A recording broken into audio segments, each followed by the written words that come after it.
My name is Mad Mumsy and I've been driving the huge dump trucks in Australian open cut mines for over 10 years now. I wish I had $1 for everyone who said to me, "How does a little thing like you drive those big trucks? You must be rich. Oh, how do I get a job doing that?" My mining friends are asked these questions all the time too.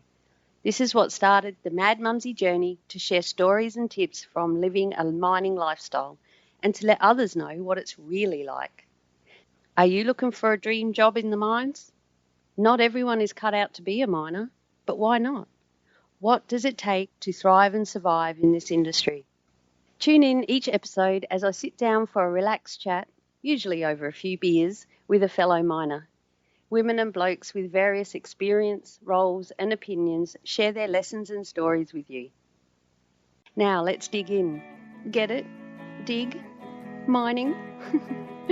Oh, I crack me up.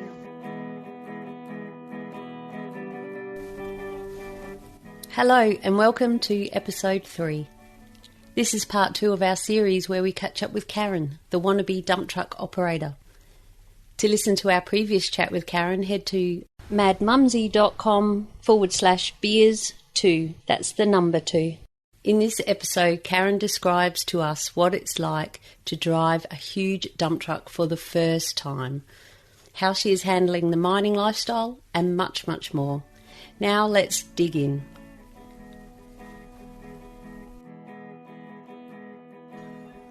Today on Beers with a Miner, I'd like to welcome back Karen. She is our dump truck operator trainee who just was about to start, and we sat down and interviewed Karen. She had her start date and hadn't actually driven a truck as yet. I've got her here with me today at my little cane cutter's cottage. We're having a beer. Cheers. Karen. Karen's having a water. Because I'm driving. Yes. So I'll have the water at this stage.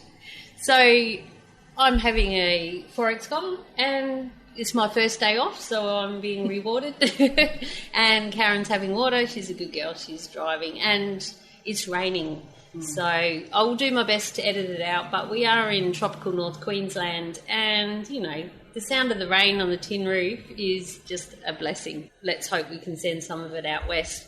Anyway, last time we spoke to Karen, as I just said, you had worked for 6 years, really hard to get that elusive job as a dump truck operator, and had a start date. So welcome, Karen. Thank you very much, Mad Mumsy. And tell us, what has happened since then? Well, I've had 3 shifts. I've worked a night shift, and I've done 2 day shifts. Had a little bit of rain, so I usually end up doing a wet weather rain course at night, so I haven't been able to do that yet. So some of the time the trainer had to drive, but I asked so many questions and I was so excited. There's so much to learn and safety's very important. And is it more safety conscious than you were expecting? Or were you kind of expecting it to be like that? No, I think even more safety conscious, like speed traps and things like that on the corners, to make sure you're doing the right speed. Even coming down the crest of a hill, you've got to make sure you've got your retarder on and it's you're at the right speed. So probably more safety. Obviously, it's come about because there have been incidents over the years. So for everyone, it's protect everyone so everyone goes home safe, and that's what we want. Exactly. And that's what they keep preaching as well. Let's all get home safe, back to our families, and that is a good thing. Yes, I agree. Yep. I think with the corners too, it's tyres. Yes. Because tyres cost tens of thousands of dollars, and if people are hooning around corners, which I have seen, it can cost the company a lot of money. Sure. And a lot of rocks fall off the edge as well, off the side, so there's, more spillage to run over. And that'll do the tyres as well. Yeah. So I'm starting off on the baby ones, on the Terexes, electric dump trucks. Are they 4400s? I haven't done my homework on that. I apologise. Okay. Karen will be devastated. She likes to do her homework. I mean, I'm just trying to take in all the pre-start and learn all about the struts and make sure the bolts are on and, what's the bolts on the tyres and to check for the leakages. I'm trying to take all that in and the things they explain to you and try and put it into an analogy that you can understand. Some sort of explain things as a bike pump, and when the hydraulics, fill up like in a bike pump, it'll, therefore the pressure's released. And there's just so much mechanical stuff to learn. It's just mind-blowing, but it's exciting at the same time. Yes. I want to learn it. I want to learn things, and you're just trying to. It's good if you've got a trainer that will relate it to things as well. But so it's really good. I'm enjoying that side of it too, and learning how it all works. Yeah, no, so, that's good. Yeah. Now, I did ask you, Karen, because this is the first time we've managed to get together since you've started work, and I kept saying, I want to hear it raw. I don't want to find out in 6 months. Oh, it was a bit tricky. I want to hear it now from, as the emotions and the excitement are there, and it's, like you say, 3 shifts? Yes. Yes, so I did ask Karen to do some homework, and she just read to me some of her homework. So we might go through some of those points that you wrote out about on the bus. Yes. That was a good tip. Okay. We need to share that tip. All right, well, I'll read it out because it's easy. I've got first training day, went to the mine. We went in the back of the minibus, but they've got roll bars and things like that in the minibus. So I couldn't see enough, so I thought, I'll go and sit up the front next to the driver, and then I've got a good view of the mine. So, I'll interrupt you as we go a little bit. I thought that was a great tip, because if you go on a mine tour, and especially if you're like Karen and you actually really want to know and learn and understand like a sponge. And have a million questions. Don't sit at the back of the bus. No. Sit at the front, because you'll be able to hear more, you'll be able to ask questions, you'll be able to see more. So that's... And that's awesome that you decided, this isn't... I can't see enough. I need to be up the front. Yeah. And also, I wanted to get the bearings of the north and the south of the mine, because that makes a difference with where the dumps are and where your ramps and things are. So that was important to me to know... because down the track they're going to say, okay, we need you to go to ramp whatever and dump whatever. At least if I know if it's north or south, maybe that'll help a little bit. And we're tipping on the northern side of the eastern tip head. Yes. And if you don't know where north and south is, well, with us it's a lot of east and west as well. And come in on the western side of the shovel if they're double side loading, for instance. Yeah. Where's the west again? And I think the sun's going down over there. That's a good way. I started to pick it up. Night shift, all the sun's coming up. Yes, I thought that was the east. I'm onto it. Yeah, things like that. And also the fact that the mine changes all the time. One minute a road will be changed or ramp will be changed, and you go, hold on, that was their last shift, or was there the day before? And then it's, they're constantly moving things around. So I guess that's another point too. That's what I like to say. It's because they keep blowing it up. Yes. We move dirt, so you've got to keep blowing it up and to move the dirt. So they change things around, and people don't realise just how often they do that and how much it changes. You go away on break and come back. Yeah, it can be all different. Yeah, that used to be the ramp there, but it's not there now because it's still the same name, but it's down there now. Yes, moved over slightly. We built a new one while you were away. Exactly. Yeah, so that sort of and so I was asking a lot of questions and as I said, trying to get my bearings. I'm going, and I would say, so now are we heading northwest? And I'd ask things like that, and to make sure it was like a self-correction thing, I guess, to find out that I was doing the right thing. So by asking questions, or asking, that helps you. Did you find that it was helping people around you probably as well, or were they? Well, the other two boys are very young. So they don't say a lot, actually. They're probably taking it all in. Me being the older one, I guess I'm probably a bit more forward in doing that sort of thing, asking the questions. So there were 3 of you that went through? In the crew that I was on, that I'm on. Yeah. So, So you're not the only brand newbie? No. I think there was probably about 11 all up. Wow. Yeah. But and on different 3 crews. on your crew. Yes. Yeah. So, and they're 2 young boys. So they're pretty quiet. Lucky they've got you. Yeah. So I'd ask questions like that. And then another important one, I go, how do you know where to go when there's no signs? There's no. There is a mud map, I guess, and I guess you just get to know it because you're there regularly. So that's right. And there's different rules too. You've got your light vehicle rules, which are your Queensland rules, and then you've got your dump truck rules. So I guess you need to know both, and you've got to get a pit crew permit as well to have that, because you're not always on the dump trucks. You're doing other stuff too. You might get a call to say, can you go and pick someone up, from, RAB whatever, or you might be told, can you go and pick someone up from the village? So you need to be able to do things like that. It's not just driving the trucks, which I found very interesting. I thought, oh yeah, this will be it. I'll be driving a truck around that. But there's more. You might have to go and be part of the blast crew and set up a roadblock. There's lots and lots of different things, picking people up from go lines as well. So it's not just about dump truck driving, it's doing a lot of other stuff. So you need to get your light vehicle permit first and know your Queensland road rules, plus also learn to drive and give way to your left as a dump truck driver, etc.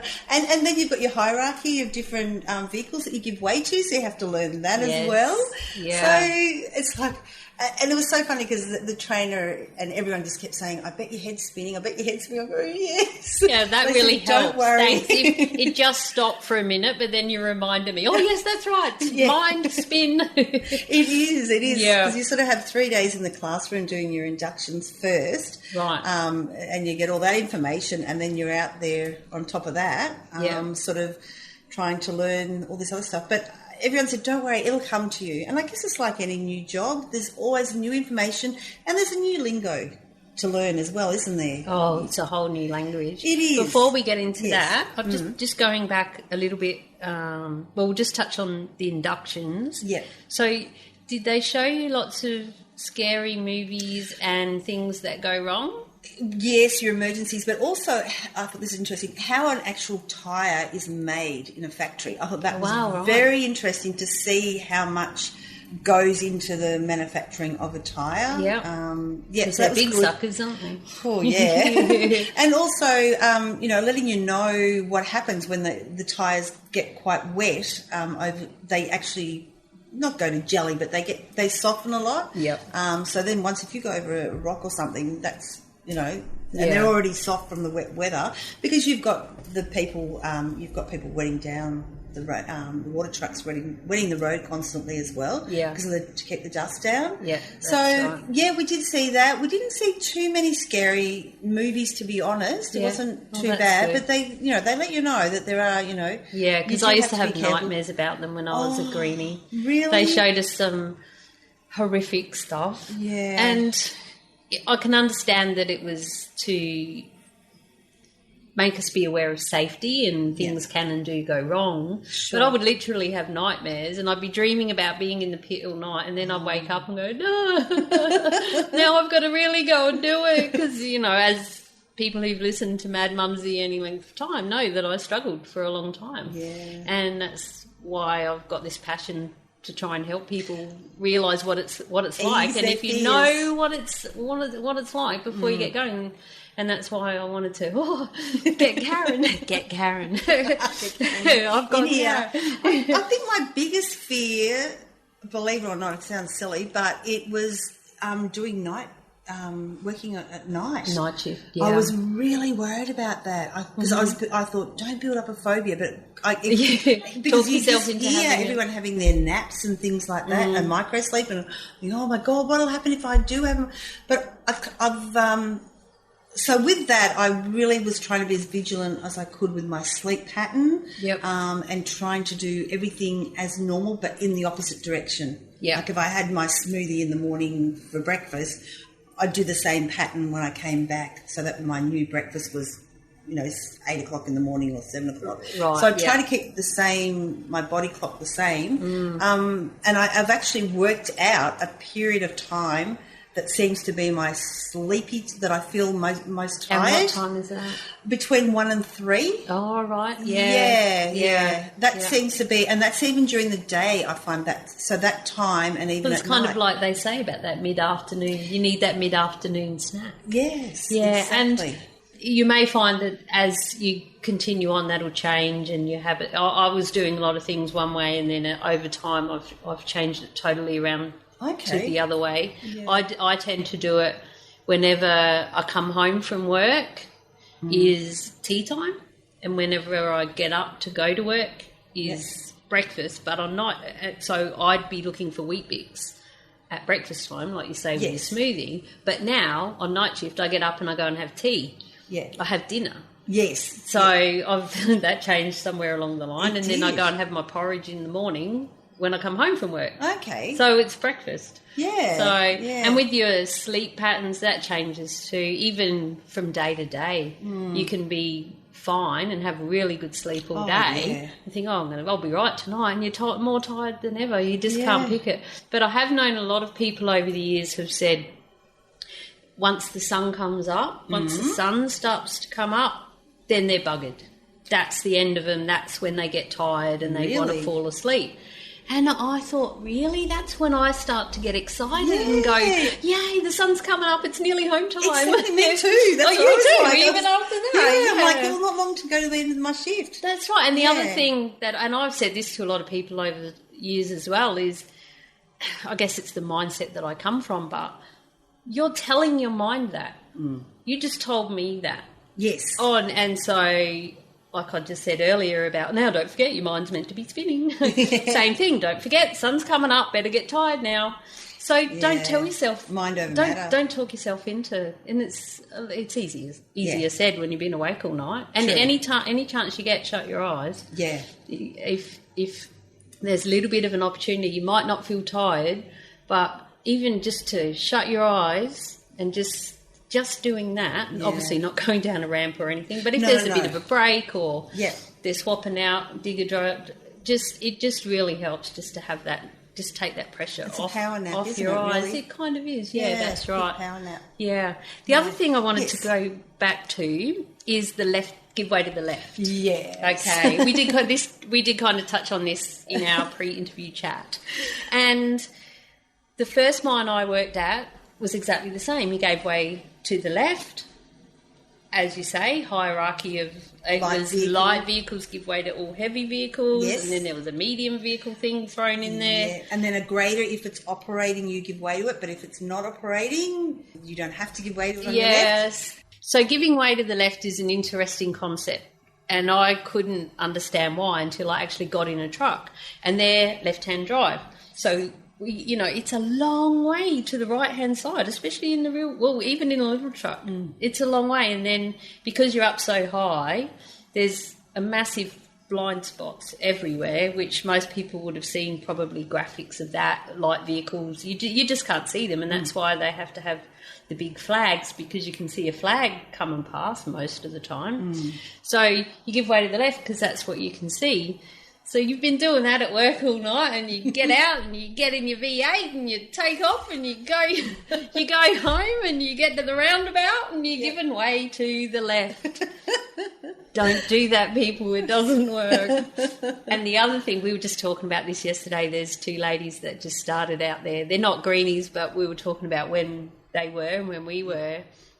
And it still happens. I've still done it before. And because we do so long hours, and you're doing the same thing, and the trucks, I can't remember if Terex has got a hand retarder. No, they don't. Just have a foot retarder. Because I have driven them. And then there's another one here. Like the service brake. You got your service brake, and then you got your secondary brake, and you've got your retarder, park brake. But no, wheel brake. Dump brake. But you're moving your retarder, like you've got to make sure it's the buttons up as well, not just. That's why they got the dial. Yes, they got the dial. Well, we won't go into this too much and confuse people, but in certain trucks, instead of the dial, it's actually a hand retarder. Is that the Cat trucks? Yes, but also the Komatsu 930s have those. They're kind of like a cross between a Terex and a Cat, and I don't mind them at all. They, and they also have a foot retarder, but at the end of the foot retarder is the service brake, which did my head in. That is tricky. So don't be going too far down because you're using your service brake. So some trucks have a hand retarder, or you can use a foot retarder and a hand retarder. You choose. I'd like to use the hand retarder because if I get back into a cat, they have a hand retarder. So that's just what I'm used to.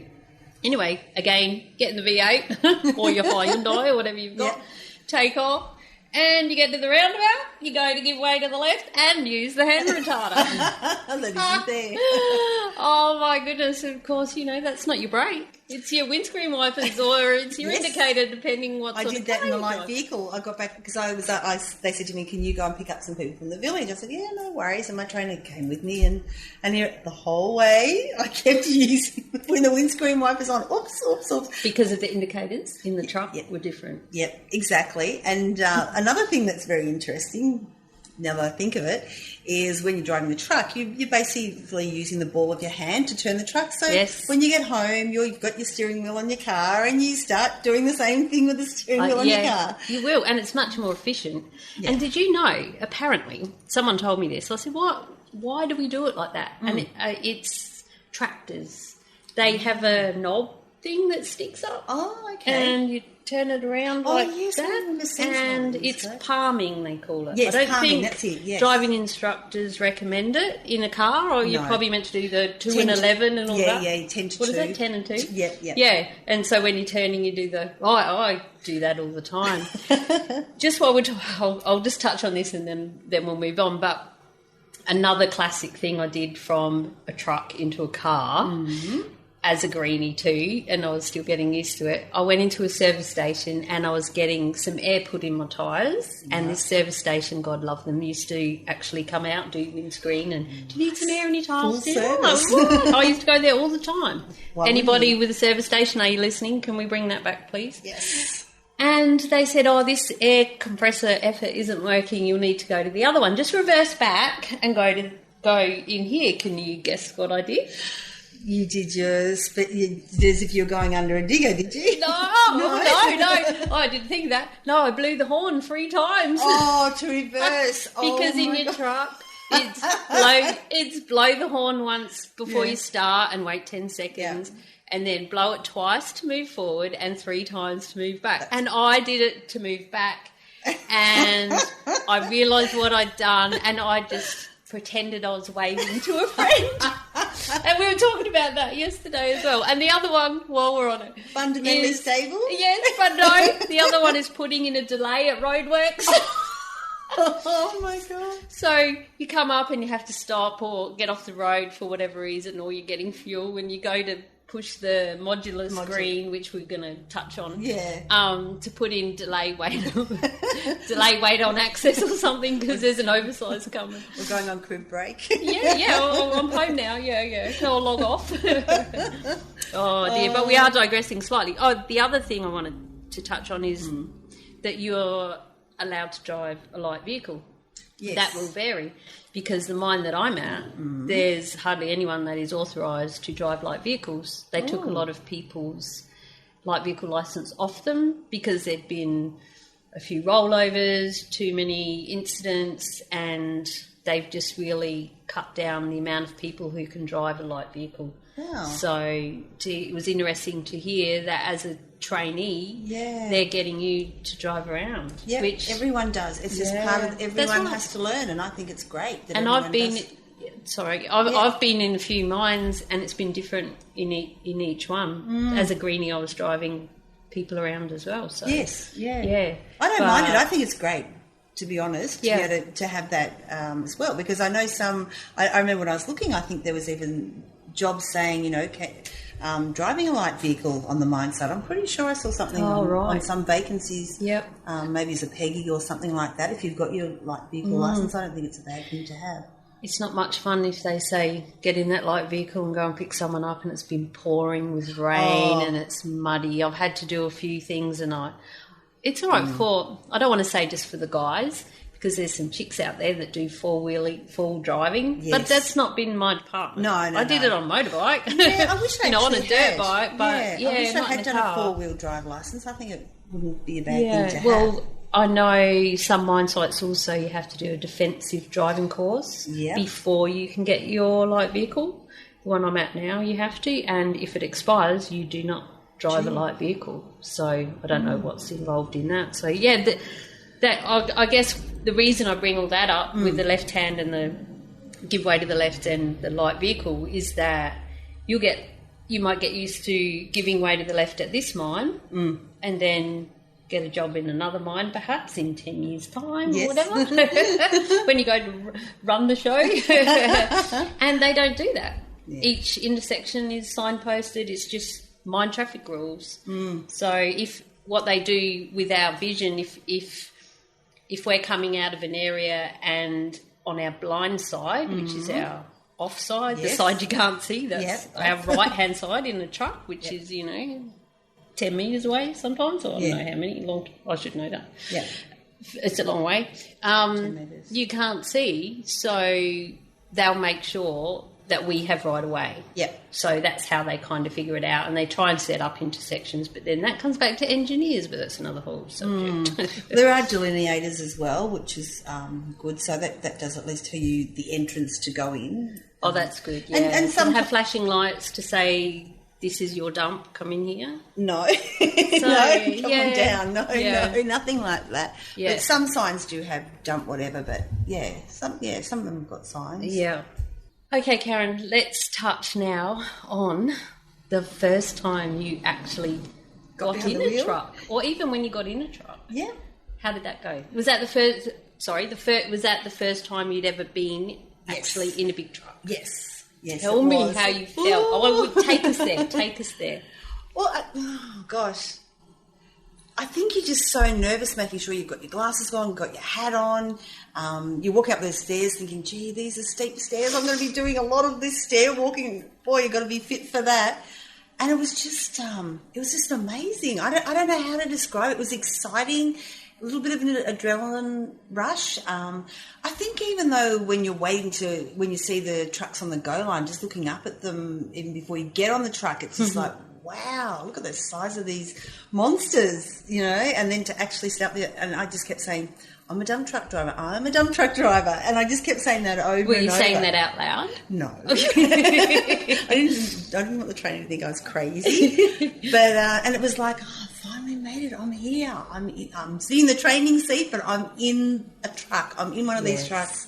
So it was very, very exciting, and I just want to get going and just see as much and learn. I just, even though I had so much overload of information from training and everything, it was still, I wanted to know more. I wanted to know how it worked. I just couldn't get enough. Couldn't get enough information. Wow. And it was great. And how did it feel going down the ramps and round the corners and stuff the first time? I was fine with that. A bit bumpy. I think when you get that first load on of rocks and things like that, the bumpiness, and I think there was at one stage the digger driver said over two-way, get ready, guys, there's a heavy one coming in. Hang on. Yeah, so I didn't expect that, I guess, of the heaviness of the rocks and things like that.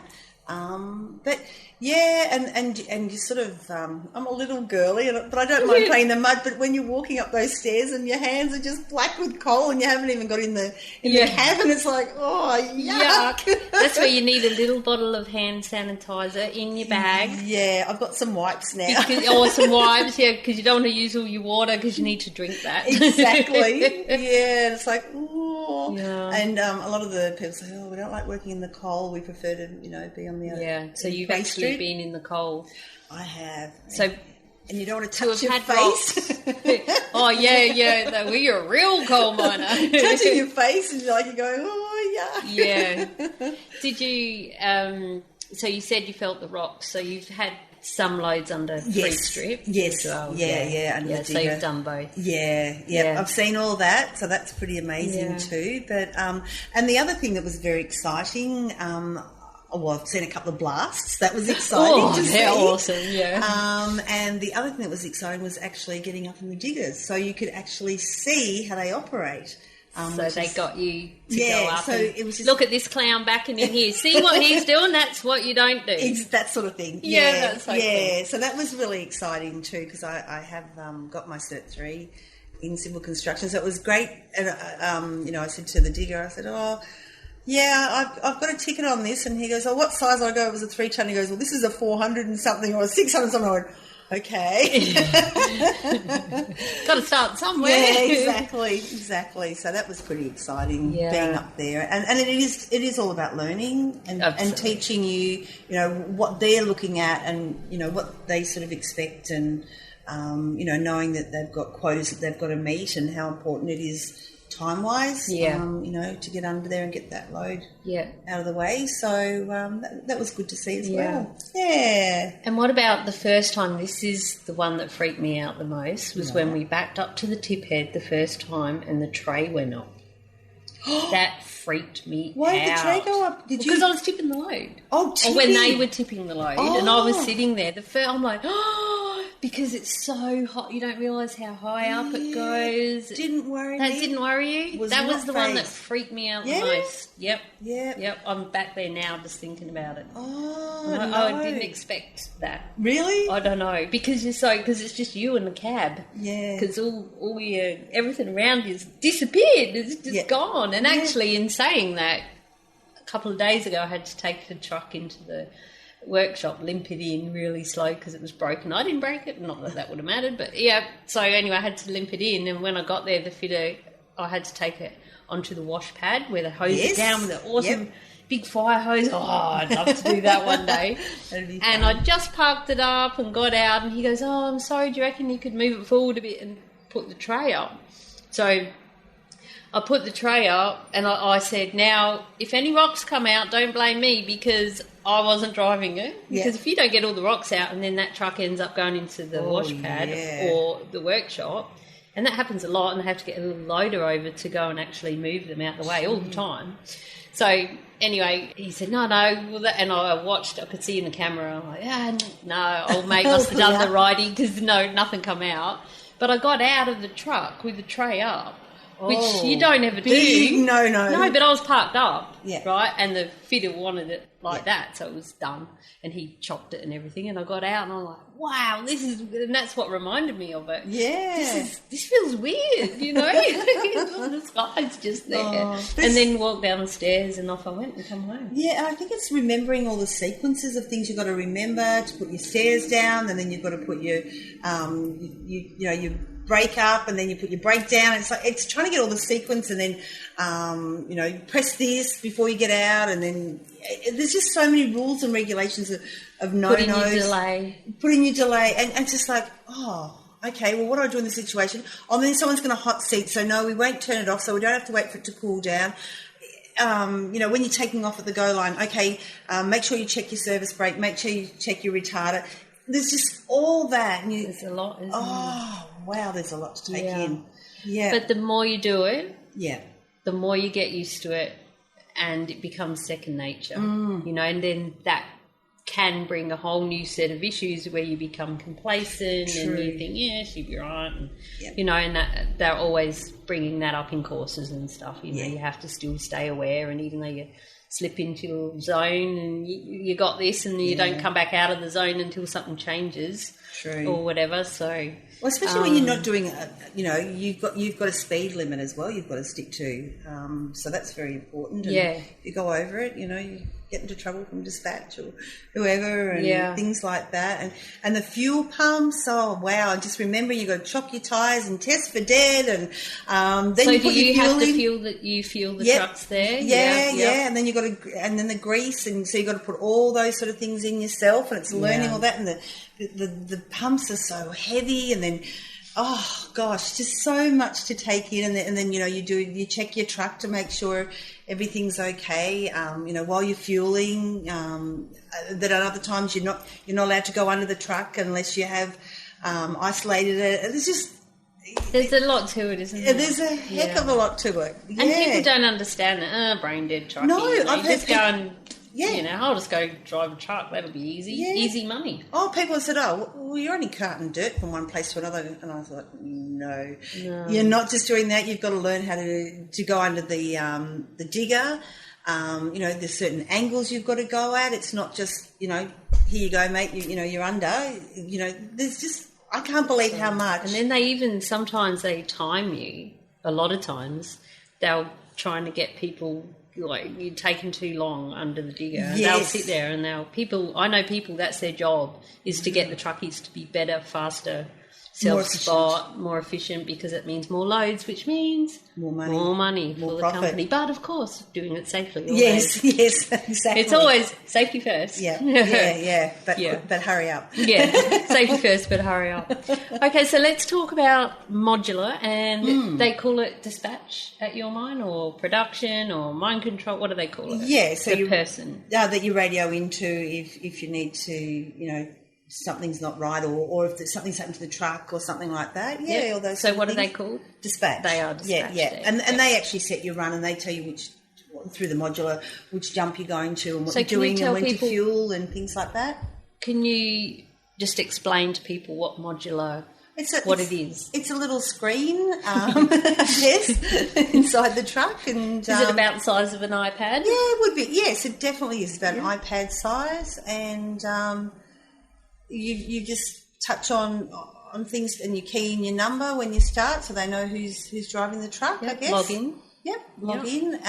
Touch screen. Yeah, it's a touch screen, exactly, and it'll beep when it's got a message for you. You can actually talk to other trucks as well. Yeah, and the diggers can talk to you or whatever through message.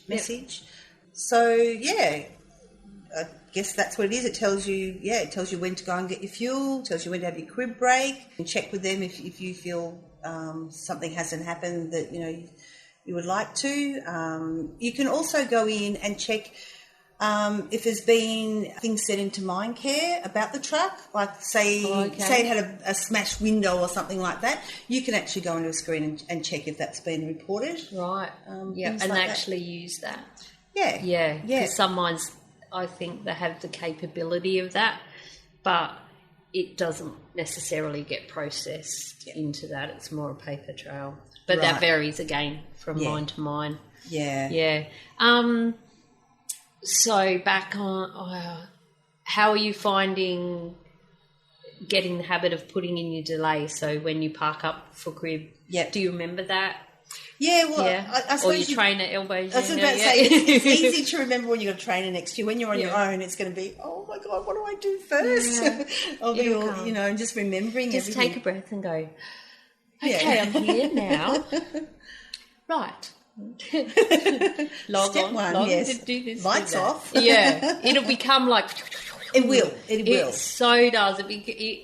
I've loved it, especially in different machines. You feel like you're a airline pilot. Yes. And you're sitting there and you're like, well, we'll start up and we'll just put this on and we'll do that and we'll do that. Yeah, it is a bit like that, isn't it? And it's like, and the lights are on, okay, stairs are up. Good to go, test the brakes. Yeah. Blow the horn, away we go. Or blow the horn, then test the brakes. Yeah, all those sort of things, and it will. But when you're first, you're like, oh shit, have I done everything? Is everything? Oh, that's how you are. But I think you've got to find a pattern. It does. And again, it comes from just doing it over and over. And there's times you think, did I just drive away and I didn't even blow my horn? But there's no way. Like it becomes so ingrained that you just. It's like, did I brush my teeth this morning? Oh yeah, I did. Of course, there's no film on there. Like, I did. So dear. So how have you found dealing with the two-way radio? Oh, that's been a little bit of an issue. I think partly because they have their own lingo. That's part of it. Yes. And also because you're having to concentrate on a couple of two-ways, not just one. So you have two ways in the truck. Again, that can vary from mine site to mine site. And machines, I've had all two ways in a truck, and I've had just where the trucks only have one two-way, but all the auxiliary gear, the dozers and graders and stuff have two. So when I started driving grader, it was the first time I ever had, or water cart actually, was the first time I ever had two-ways, which was a little bit crazy. I held back on my podcast then, because to have two-ways going and some old mate talking to me on a podcast, like, oh no, I can't do this. And then I've been, in another mine where you have two in your truck. So it can vary from different companies, different mines. So, I found that a bit overwhelming, I guess. But I think it's like any job. You've got different information. Me having a retail background, I had to learn things like the capping and your facings and doing planograms and relays and things like that. And that was a whole new lingo. Yeah, deletions. All of that was straight over my head. I'm like, gee, that's a different mind. Yeah. So I'm now having to learn, once again, all the mind lingo of, the high wall, the low wall, the window, the bun, and just other stuff they're saying. It's like, oh, what does that mean? What is that? We were just having a bit of a laugh earlier too about high wall and low wall. Yeah. That the high wall isn't necessarily the highest wall. Yes. Just take that as a tip. True. So I'm going into a different world, but I guess that's like any job. You just got to adjust and and I guess I can use the two-way and ask for help. And, even the trainer said to me, if you're not sure where you're going to be going, ask one of the other drivers and say, do you mind if I follow you? Yeah. That happens all the time. Yeah, because they've all been there. Yeah. So, I think you just sort of beat yourself up a little bit as well, saying, why aren't I getting this? But especially you, Karen, yes, now that I've gotten to know and love you, and so have the listeners. Yeah, I'm a little bit like that. The other thing is, how are you finding getting used to wearing the PPE, which stands for... personal protection equipment. Very good. Sorry to throw a quick test at you. I was thinking, what is it again? Yeah. PPE, they'll call it that commonly. Well, it's a little bit tricky because you've, every time you get out of that truck, you've got to quickly put your hat on. If you don't... Your hard hat. Your hard hat. So it's what colour is your hard hat? White. Oh, I've got a pink one. Ooh. Oh, I love it. A Nice. McGrath Foundation. Oh, yes. Fundraiser one. Oh, yeah, lovely. I love my pink one. Yeah, that's good. Yeah. Yeah. And so, every time you get a truck, you've got to remember to put that on, and you grab your bag for crib, and then you're going, okay, is that all I need to have? And safety glasses. yeah, and safety glasses, and, it's just... You're just constantly being aware of your surroundings, I guess. The other thing that is the earplugs. Yeah, that's the other problem. I find that a bit difficult because you're actually... I know it's for safety because of the noise of the truck, and I know... I think the first hour I thought, I'm not going to need them. But when you go to bed that night, all you can hear is a humming or drumming noise in your ears. You think, okay, I should have worn my earplugs, but it's getting used to them as well and making sure they're in, and then they pop out while you're driving along, and it's just, getting them comfortable. Yeah. But you do need to have them, but I found it a little bit of an issue because you're trying to listen to two ways, and you're also have earplugs in, plus listening to your trainer. I guess you just got to get used to it, and that's just part of it all, right. your PPE. And you do, and you'll find... with the earplugs, have a little play around, and you'll find that happy little balance where you're taking the background noise away of the engine, but you can still hear the two-way and stuff, especially when you're first learning, and as you start to get used to it, and then you can adjust. Some people wear earmuffs. Yeah. A lot of people wear... I want to bring up a point about earplugs because... Some people have the reusable ones, I think. They're on a string that goes around your neck, and it's a very dusty environment that we're in, and you would really notice that in the cold as well. Ear infections. You can get ear infections, definitely. So my recommendation is disposable ones. Yeah. Every time you take your earplugs out for whatever reason, throw them away and get some more. Yeah. Because they are given to you to use freely. True. So use them and do you want to keep your hands clean? You have to roll them to get them in, and pull your ear back and tilt your head and put your tongue that way to get it in the right spot. And goes, like you say, they can pop out and then you'll find there's, I don't know your mind, but there's different types of earplugs. Yeah. So I like the Frankenstein ones, I call them. They're kind of like the little Frankenstein neck thing that we've got sticks fluoro ones, out. and then we've got another one that's actually the disposable, but they have got the string on them. As well. That's right. But I've seen people with the disposable string ones, but they use them like they're reusable, so they just keep it around their neck, and then they whack them back in. I'm like, you're going to have an ear infection, so that's something to be aware of. As well. What about the people? Have you found people to be helpful, or I don't want to put words in your mouth. How have you found? Well, apparently I'm on the best team. So of course they'll all say that. Every crew says that. You got the right We're crew. the best, They're yeah. not going to say, "Oh God, you should have gone to D crew," But or whatever.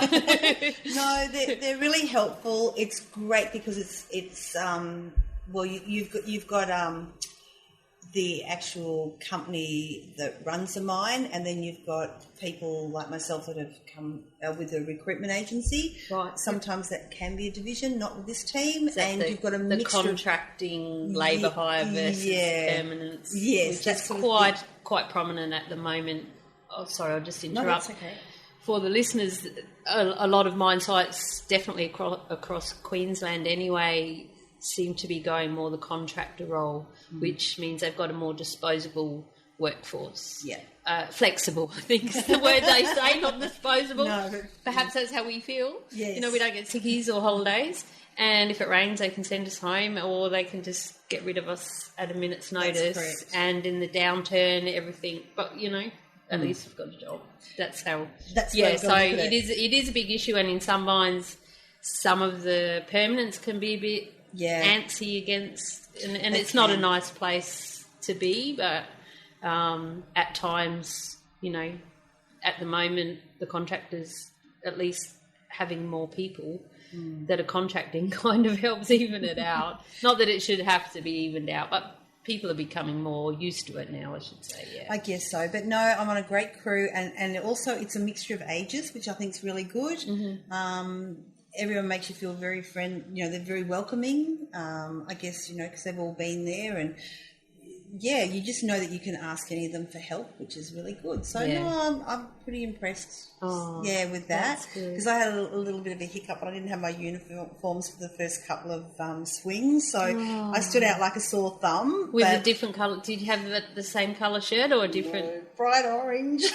Bright orange. So I take it no one else. 100 people that didn't. No one else had that problem. No one else had orange. No, no. Whereas where I work, we all have bright orange. Right. So it was a bit of a worry. But anyway, some people noticed then that I was blending in.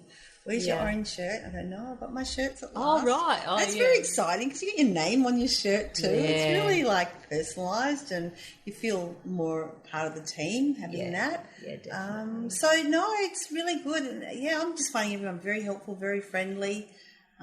So it's great. And with the varying ages, are there many older people out there? That's what I like, because it is a mixture of both. You've got the youngest to the oldest. There's people even older than me, but they've got a lot of experience. Really? No way. But they've got a lot of experience, and it's great, and it's really good to know, because a lot of people have been out there like 5+ years. Right. Yeah. So it probably has got high turnover in some way, but there is still a lot of them that have been there for more than 5 years, which is good. I think. Yeah. I think where I work, some of them have been there for more than 40. Wow. Really, you need to get out, mate. That's one tip I have, is to work in a couple of different mines, because you don't have to, but it's probably a good idea. I just think that's all they know is that one place, and they think that's it. Probably some of them had actually worked. I think someone mentioned a couple of other mines they had worked at, but I knew they'd been there for 4 to 5 years. But yes, you're right, some of them actually had worked at other places. So very encouraging, very positive team. So that's kind of nice. That's good. And something else that come up in our little pre-chat about the dozer driver wanting you to tip just in some weird place, and you didn't quite understand that. Yes. And that is something that, if you don't expect that, is out of the ordinary, and you think, well, why do you want... You explain what happened. Because you're sort of thinking, right, I've got the tip head now, I'm organised, I'm feeling confident. Then all of a sudden... Sorry, we'll just interrupt. The tip head is... So you've got... this is where we're all tipping. The dozer pushes it off. Yep. We back up, we tip. We're tipping to the northeast side of the western dump or whatever. You've got the tail. You might have the tail. Sometimes the dozer will want you to reverse back next to him. Other times there'll be like a tail, and you use that as a guideline, and you dump, one side of the tail. Anyway, yeah. So we've come back. We've got another load, and we've come back, and all of a sudden, the driver says, "Oh, I want you to tip it right there." And I looked at my tray and went, "What, here? We're not on the tip head. It's like in the middle of this dump. What do you mean?" He goes, "Well, that's what you got to do." And so it was like I'm out of my comfort zone again, thinking I'm feeling confident that I'm going to be, just doing what I've been doing. I'm thinking, right, because you're driving up thinking, okay, I've got this right. I know where I'm going to tip it because, you've got certain piles and you've got to, tip to the next one. And so you plan your turn. You do. And then all of a sudden he throws a curveball and you think, oh, my God, what am I going to do here? And I said, what? Why would he want me to do that? And then he explained, because sometimes the ground will be uneven. It'll end up with, a hole in the ground, or not a big hole, but a ditch. So so when you're driving your truck, trying to keep it level. Yeah, because you're driving your truck, you don't want to upset your tyres or anything, or you're driving and it's already very jumpy around. So you've got a lot of times you'll have the grader going over it to smooth it out. So I said, but why is he doing that? I was just getting it down pat, and now he wants me to change. And but then by the time I came back and had a look, he was smooth, all that. Gravel I'd put down and rocks and everything. That was what he was doing, fixing the bed of the dump. So it was great. That's right, and because with the trucks running over it, and they're quite heavy, they carry a lot, but the truck itself is a lot, and so that pushes everything down, and then and it's helping you because you got to drive over that bit, so it makes it less, takes out the whoop-de-doos, as we used to call them. And they are, and there's a lot of them. They are. Whoa, get a bit seasick up on this dump, mate. Yeah, and then you've got the water cart, so that's slushing it around a bit as well. Yeah. So so it's good. The other thing I wanted to ask you about, two more things before we close off, because we're heading up to the hour, is camp life.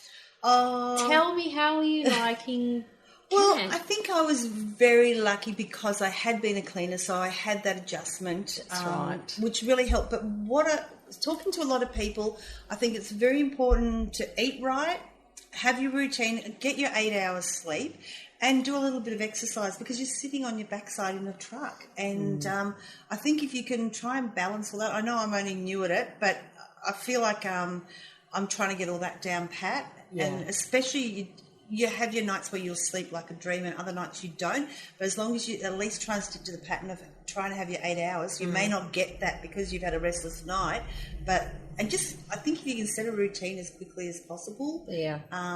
So I think that helped a lot that I'd already had that background in camp life. But it's funny that you say that, because going onto the mine and everything, I really understand now, like with Lisa with her book saying, if you can get experience in a quarry, I now get what she's talking about.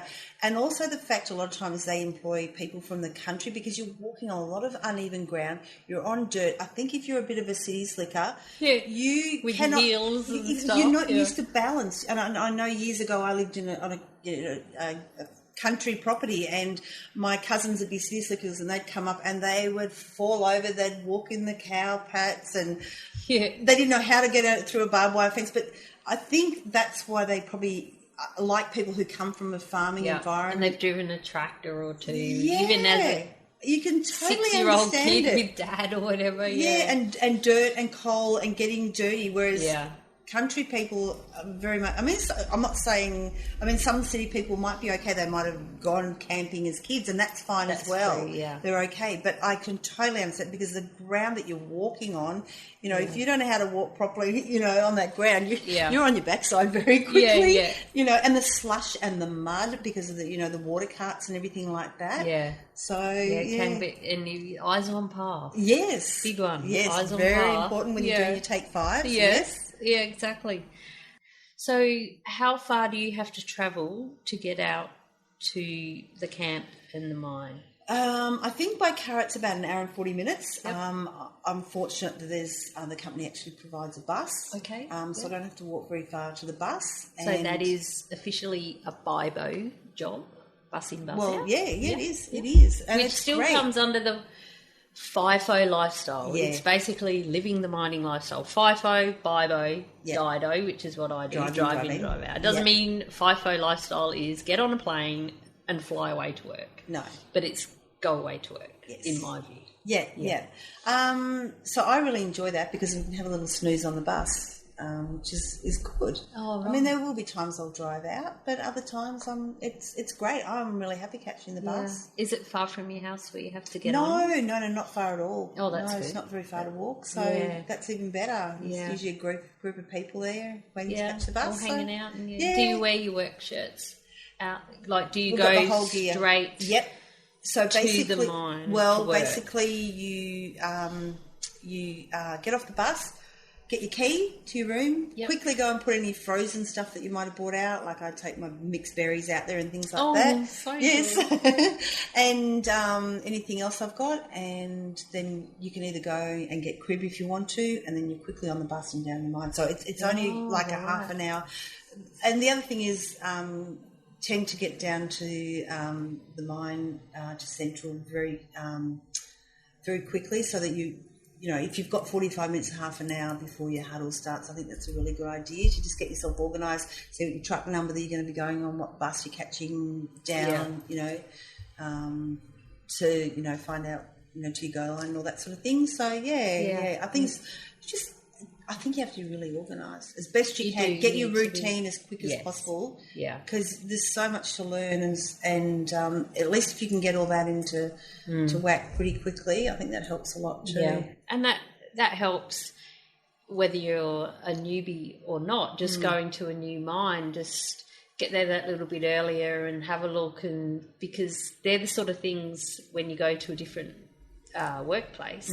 Okay, you might know how to drive a dump truck, how to get under the digger and all of that, but it's all the other things. Yes. Like, what time does the bus leave? What time do we actually park up? What time is last load? Are there certain buses? What happens if I get on the wrong bus? Yes. And all sorts of things like that. And where's the sun go down? Where's the west? Yes, exactly. Get your bearings, like you say. They're the sort of things that it doesn't matter where you work. If you're at a new environment that you need to find out. That's true. Very true.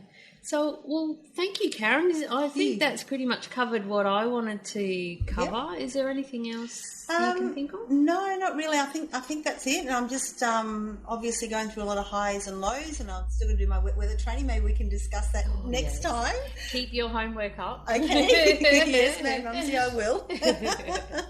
And hopefully I'll have some more adventures to discuss I'm sure with you. They know they don't stop in mining. Yeah, it's never a dull moment. No. I can't believe that. That's interesting. There's quite a few different little incidences that happened. One guy got bogged, and that was the truck in front of me, so I got to see, what happened there. I think they had to tow him out. So have you been there for an emergency then? Was it an emergency? No. I haven't seen an emergency. You haven't had the sirens going? No. Or... Seen the blast, which was exciting to see the blasting and all that. We kind of digressed from that. Yeah. I must have interrupted. I wouldn't do that. Tell me again, and then we'll. It's just really exciting because they obviously at the huddle, everything's discussed. About what happens with the crew before, and you do your changeover and all that. And then they'll let you know that if there's a blast on that day. Yep. And then they block off certain parts of the road and things like that, and you can hear them counting down, and they account for each person to make sure they're in position of blocking their road. So you hear all that, and I guess blast guard. Yeah, and also letting you know if it's going to affect where you're working or not, because some area, to where the vicinity of the blasting is going to be done. So it's pretty exciting. Did you actually? So did you hear the countdown? Yes. Yeah. And did you see the blast itself? Yeah, I've seen the earth move? Yes, I've seen a couple of blasts now, and they're explaining the toxins. You've got to be careful some of the toxins that come out. Yes, the yellowy colour. You've got to be careful with that. It's pretty toxic stuff. Yeah, I've been caught in one of those once, and we all had to go and get checked out. And I was very impressed with the company, the way they made sure that we all went and actually saw the paramedics, and a couple of people ended up just going to hospital just for observation. Yep. I was very impressed. I thought they'd just say, I thought they might just say, you're all right, but they checked our blood pressures and everything. Fantastic. So that was a good news story. Yes, yeah. It was. It was not, but they're so exciting. And you can feel the adrenaline, can't you? Yeah. Sometimes they're going 30 seconds to go. Or, 30 seconds to yeah. blast, fire on. Oh, and some of them have real attitude, and it's really cool. I've actually been a blast guard a few times. Right. And I remember the first time with this, we had a lady who was the blast controller, and she was awesome. This chick, she wasn't that old, but she used to tell the boys, we always used to say, gee, she keeps those boys in line, and she has to do the drive around and make sure that all the blast controllers are in place. And before they do the blast, they say, blast guard, they were there. Blast guard 1, are you in position? Is your area secure? Yeah. And so you had to say, blast guard 1, area secure, signs in place was something they added at one stage. You had to say who you were. So Mad Mumsy speaking. Obviously I didn't say that. Yeah. And blast guard 2, and they go around, they go, right, do the countdown, fire on. Yeah. Anyway, this time, me and this other lady, she was on the water cart, I was on the grader, and we were on the UHF, and I was saying, oh, I don't want to bugger it up because she's scary, she'll tell us off. And because you have blast guard meetings, so we went down and and it's just over the bonnet of the car, and she spread out and said, right, you go there, you go there, you go there, and okay, yep, cool, waited. Anyway, I was all official, and I was so proud of how I said it on the two-way. And then I was blast guard 2. Yeah. So blast guard 2, blast guard 2. Is your area secure? Or something. And I went, oh no. And my friend on the water cart said to me, wrong two-way, because I was on the UHF instead of the mine radio. Didn't, and I said it again, and then she said blast guard 3, and then the blast went off. Didn't I cop it from the crew when I got back to the crib hut? You're in trouble. And when I told him, I was so making sure that I got it right, because this, this lady is awesome. and I buggered it up. That's what happens with the two-ways. And yes. Yeah. That was funny. Oh, no. So that's another tip. Make sure you know which two-way is which two-way. Yeah. Because otherwise you could be answering old mate on the dozer who thinks you're not answering, or he's on a different channel or on the other two-way. Yes. And you'll find that everyone gets mixed up with that too. Because it depends, as we did mention earlier in our pre-chat, it depends where the speakers are in the trucks.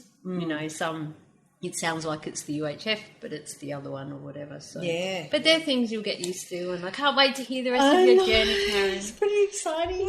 Cheers to you again. Cheers to you. Cheers. And thank you, everyone, for listening, and that's another edition of Beers with the Miner podcast.